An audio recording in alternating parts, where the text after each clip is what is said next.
сме очаквали да спечелим. Ние имаме възможността да спечелим 2 награди и сме изключително изненадани и щастливи, че журито оцени нашите 2 проекта. Смятам, че когато човек спечели награда, която се дава от такова реномирано жури, на толкова добри награди, мисля, че това е до някаква степен отговорност за това, че трябва да се повдига нивото на архитектурата, която предлагаме. Така че за мен това е преди всичко една доста голяма отговорност. Също така смятам, че наградата за всеки един проект е добавена стойност към проекта. В случая, когато става въпрос за частен имот, това може да бъде от полза за собствениците също на имота. Когато става въпрос за инвестиционен имот, също се повдига стойността на инвестиционния имот. Така че наградите са съвкупност от много фактори, но всички са винаги така позитивни.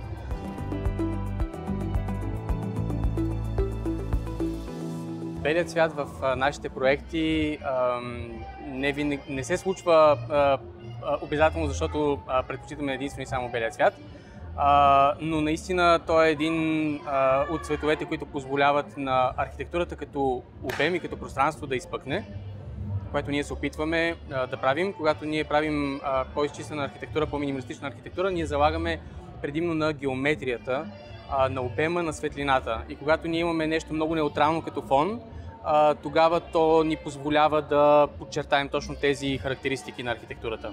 Но можем да си представим съвсем спокойно, че белият цвят можем да го заменим с сив цвят, примерно на бетон, което в момента разработваме и такива проекти, така че се надявам скоро да можем да покажем и такива примери.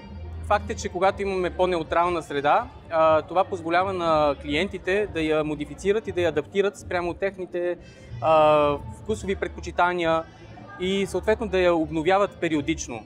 Тоест на една чиста архитектура, бяла или интериор, ние можем съвсем спокойно да поставим акцент, който да е от някакъв, да кажем, дървесен цвят, декор, елемент, но в последствие можем да го заменим с някакъв по-контрастен цвят, червен, зелен и така нататък. Тоест, до голяма степен ние се опитваме да създадем по-скоро едно платно за човешкия живот вътре, който след това всеки от ползвателите на нашите архитектури да може да си го адаптира по собствения лайфстайл и предпочитания.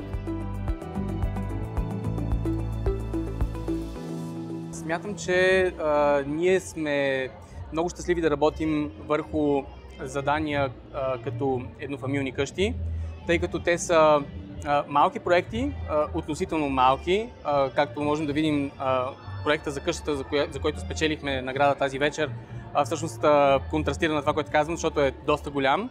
Но по принцип еднофамилните къщи са по-скоро малки проекти, така се считат в международната гилдия и в същото време те имат всичко, което има една голяма обществена сграда. Така че те са изключително добри примери за развитие на теория, за тестване на нови геометрии, на нови обеми, на нови похвати, техники в архитектурата.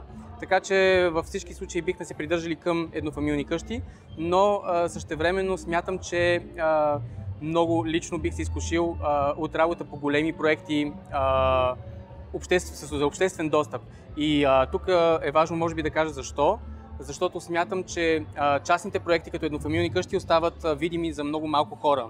Аз смятам, че архитектурата трябва да може да бъде повече обществено достъпна. Тя формира вкуса на едно общество, тя формира културата на едно общество и обществените проекти или тези, които са за обществено ползване, както другия проект, който спечелихме за хотел Hello Пловдив, те имат тази възможност, така че със сигурност бихме били поблазнени да работим и за такъв тип проекти.